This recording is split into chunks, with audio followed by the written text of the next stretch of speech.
Hi guys, welcome back to my channel Lush Foliage. In today's video we are going to be talking about a very beautiful plant called as the purple shamrock, also known as the Oxalis Triangularis. Now guys, there are a couple of names. I will put up the common names on the screen. It is a perennial plant. The size of this mature plant can go from 5 inch to 1 feet tall and 1 to 2 feet in width. Now guys, this plant prefers a slightly acidic soil. Its bloom time is usually anywhere from winter to early summer. It is native to South America. If you look at the foliage, it tends to look like it's black in color, but in reality, its foliage is very deep purple color. The leaves are triangular and typically tend to grow in groups of 3. At night, they fold up almost like an umbrella, but they open up again with the morning light.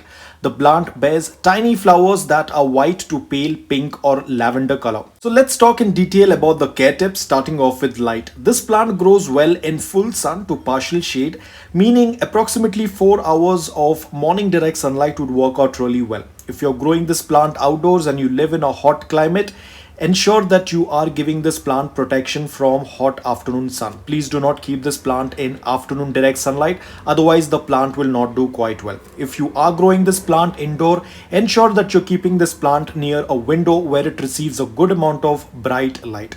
Regularly rotate the pot so all sides of the plant end up getting a good amount of light. Otherwise, the plant will start to bend or tilt towards light. If you are going to give very less light, then the plant will start getting leggy. It will become very weak. Now, talking about the soil mix, it will do well in any kind of soil mix. I tend to use the same soil mix which I use for my other plants, which is a mix of coco peat, garden soil, sand and perlite. Basically, the plant will do well in any kind of soil as long as the soil has a good drainage. It should be well draining. Do not let the plant sit in soggy wet soil, otherwise the plant will have root rot. Ensure whatever container you are using, it should have a drain hole. Talking about watering, try to maintain an even amount of moisture in the soil, especially if your plant is very young. Like my plant is very young, so I try to maintain a very slight amount of moisture, but not soggy wet soil. Ideally, a well-established plant or a mature plant has a slight amount of drought tolerance.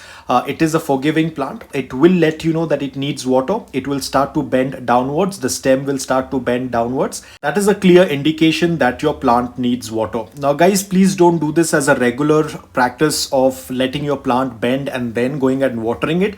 That is not going to work out on the long term. Whenever you see that the top layer of soil is dry, go ahead and do a complete watering. Now during the summers, that is when they tend to go into dormancy. Ensure that you water, but not regularly or frequently, but also ensuring that the soil does not dry out completely, because if the soil is going to dry out completely, then the roots will also dry and it will be very difficult for the plant to bounce back. So ensure that you are maintaining a slight amount of moisture during winters to early summer, and then during summers you can reduce your watering a little bit. Talking about temperature and humidity, it will do quite well between the temperatures of 25 degrees Celsius up to 32-33 degrees Celsius. But guys, if you are growing this plant outdoor, ensure that you're not keeping this plant in a place where there is a lot of strong wind. That's exactly what happened to my plant. You can see it is kind of bending downwards because it was kept in a place where there was a lot of strong wind. So now I have slowly moved it to a different location where there is not much strong wind.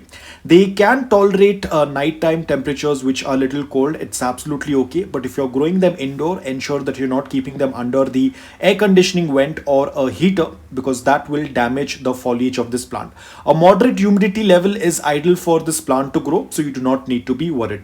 Now talking about fertilizers, you can use liquid fertilizer. That is, either you can do it during the winters or early summers. But during summers, when the plant starts to go into dormancy, avoid putting in any of the fertilizers. You can do this during either winters or early summers, or whenever you start seeing that it is blooming. Talking about propagation, it is pretty simple to propagate your purple shamrock. You will have to very carefully dig up the soil and try to take out the plant along with the roots, and then you can put it into the soil. Ensure that you have the root ball along.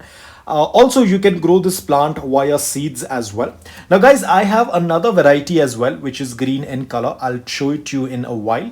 That one also tends to do quite well. It is more green in color. I think it's more of a very regular or the wild one, which has green, but it doesn't turn purple in color like the one that I have.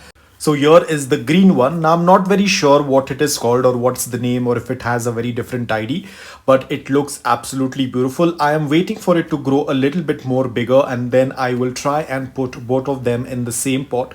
Probably I'll propagate the purple one because right now it's very small and I do not want to take it out. But you can see the green one also tends to look absolutely beautiful. It has been growing in this pot for quite some time.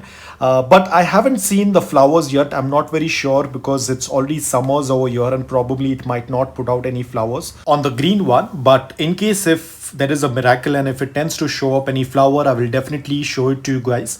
But you can see how beautiful the green one also tends to look like, the same pattern of leaves, just like how the purple one is. So it looks absolutely beautiful. The only thing is that the colors are missing, but overall the color and the shape of the leaves look absolutely beautiful.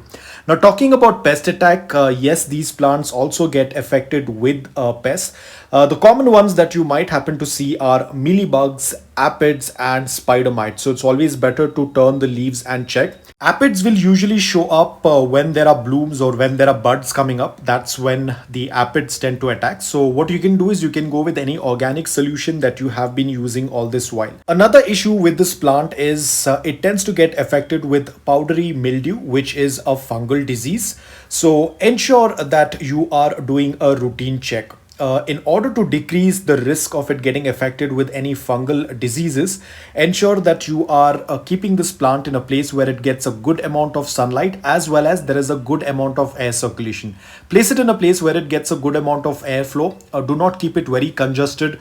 Do not make it very crowded with other plants. Otherwise, there is a risk of powdery mildew. Let there be a good amount of airflow or air circulation and ensure that you are doing a routine check. Now, talking about is this plant toxic? Yes, every part of this plant is toxic. So ensure that you're keeping this plant away from the reach of small children and pets, because if the leaves or the stem is ingested, it can be toxic. So ensure that you're keeping it away from the reach. So guys, that's all about it. I hope that this video was helpful to you. If it was, please hit the like button. And if you're new to my channel, please consider subscribing to it. Until then, take care, stay safe and keep planting.